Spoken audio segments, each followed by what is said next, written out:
Ushuri, what's it today, guys? Why am I yelling at you? Because that's how he would greet me every Sunday. He would say, cousin, your voice is so strong. And who was talking? The guy with the loudest voice. One of our friends was here before, and he said, you always knew Andrew was there because you would hear his voice before you would even see him. But towards the end, he used to say, Ushuri, what's it today? He couldn't get it out. He lived to be 98. Oh my gosh. I never expected it. I don't think he ever expected it. And when I saw the picture of the obituary of how heavy he was, I can't believe it. Because I always remember him being so thin. But you know what his favorite drink was? This is why. He worked for the beer company. He didn't drink beer. What did he drink? Coca-Cola. He used to save the bottles at the club because they all had a different place where they were bottled or distilled. And he would keep them from all the different cities and place them in the window. And all the windows were full with Coca-Cola bottles that he drank every day. So I guess that's why he was heavy at the time. When I saw him Saturday, the day before he died, I gave him communion, I anointed him, we talked. He was the old Andrew for a little while, but he accepted it. He wanted communion. He knew that he was going, and he knew that he was going to be with the Lord, and he accepted this. And a few hours later, he was gone.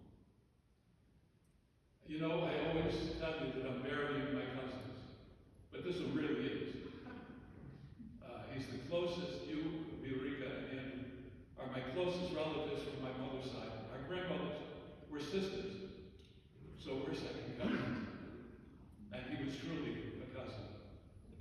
He would never come to Bridgeport when he was with Znaki without stopping by our house.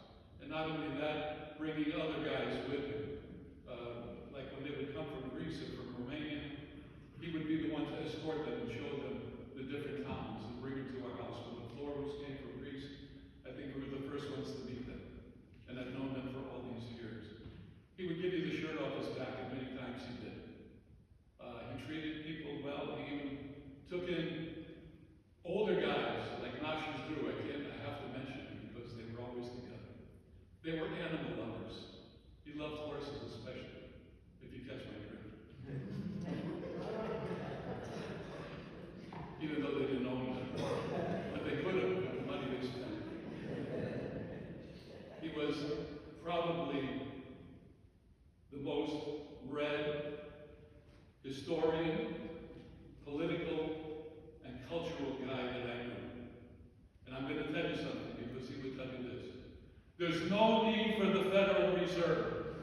And all these bankers control the world. And what they want to do is make a one-world, global eternity without nations. We have to get rid of them. Right? Right. That was his mantra. But he was so well read that nobody would believe him because he knew things much sooner than we did. He was prophetic in many ways about the government and about our culture. He would tell us that there were 60,000 people in Muskopoli in Albania. And everybody's like, you're crazy. There couldn't have been that many people. Well, you come to find out that it was true. That's what it was. But he knew his history and his culture so well that he was way before us. Now, you know that I'm a world traveler from my armchair. But he was the world traveler. And not only did he serve in two wars, World War II and the Korean War, and we finally put a cross in front of his name on our Veterans Board. He's the last of the World War II veterans in our parish, and one of the older ones of the Korean War veterans, and we remember them on Sunday for all the veterans because of Veterans Day. But he would go to Egypt, and he would say, you know, there are millions of Orthodox Christians in Egypt, in the deserts. And I went to their churches and worshiped them. And going, what are you talking about? That's a Muslim country. Come to find out there are 15 million Orthodox Christians in Egypt did go to their churches. They're like us. They fight. They're secret. They don't tell people. And he would tell us all these things that we later found out were true.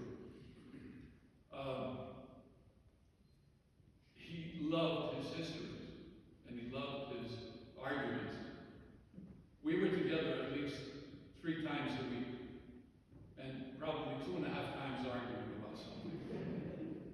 His favorite thing at the club was the pinochle tournaments, and his partner was always Schillira. Why? Because they didn't stop arguing. And they loved it, and they put on a show for everyone there. And we look forward to just listening to the two of them. He bought that piece of land in Maine, and he thought that he was going to start producing. Now, this was another thing. He said, we should start producing Greek yogurt because nobody knows about it. And they go, no, come on, look what they're doing, Greek yogurt. He was so much ahead of his time. He wanted to buy sheep and goats on that land in Maine and start a farm. We should have, because we would have been the first to do it.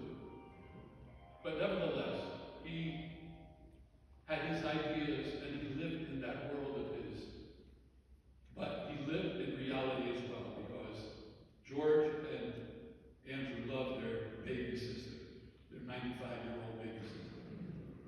And they protected her and thought of her as, like, I hate to say, like Italian brothers who watched over her and would have kicked anyone's butt if anybody did anything to her. Right? Right? I think it was. He loved his nephew and nieces and the family. He was strictly family.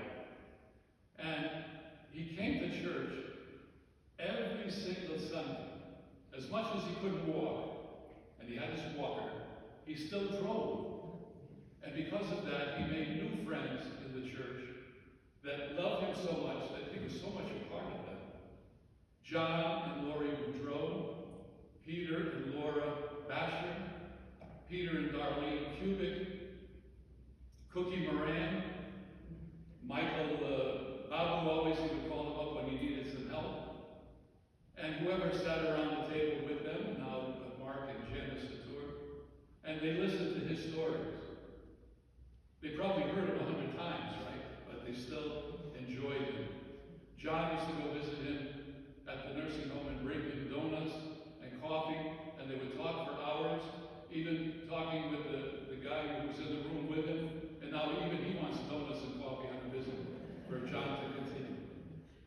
But he made friends, and he kept them, and he treated them as dear brothers and sisters. He was a wonderful guy. And this confirmed bachelor gets married at an old age and falls in love. He actually fell in love. Mr. Brick was here today, one of his friends from the club, and he said Andrew was never the same after Alexandra died. And it's true. Even he went and spent every day with her in the nursing home and fed her until the day she died, and then he was lost. He was lost. But when he didn't come to church that day that he fell, everybody knew something was wrong. Imagine. For a 98-year-old guy, 97 at the time, with a walker who could hardly walk, he's the one that we missed coming to church because he was here all the time. So what did they do? They made a sign for him outside, reserved the handicap spot for Andrew Schillira. If you notice, when you came, the hearse is parked there. It's never parked there for anyone. It's only for Andrew. And we put flowers on that sign from the other day when he died so that we can all remember him. He was a believer, a strong believer. I did some Romanian today because he was firmly a Romanian at heart. He said it should not be called the Romanian American Social Club. It's the American Romanian Social Club, because we're Romanians in America. He was probably the best Romanian speaker of the American born in our community. He knew words that everybody had forgotten, but he knew their meaning, and he was able to speak the language beautifully. There's no doubt where he is today. He's in heaven. He wanted to be in church. He made the arrangements, right? He said, bring me to church, and have me there for the wake. He was always here, loving the Lord, loved the liturgy. As a little kid, even in Woonsocket, he served in the altar. He never missed church. Even when he was, as I said, in Egypt or in other places, he would find a church. strong believer. And that's why he passes from judgment to life today. And he's in heaven with Alexander, with George, with his mom and dad, with all the family, with Archie, and everyone else. Rejoicing today. And probably going to OTV. But at least having a drink together at the American Romanian Social Club in heaven, having a Coca-Cola with a bottle distilled in heaven. He loved you guys. He gave his life for you guys. And he loved his community and his people and the Lord. What more can you ask for? To live to be 98, I don't know, can we do that? The only one that's going to go beyond that is Jordan Busey. I don't know how the rest of us. But it's a long life. It's a good life. And it was a life really well lived because he had certain strong beliefs and he never gave them up. Strong character.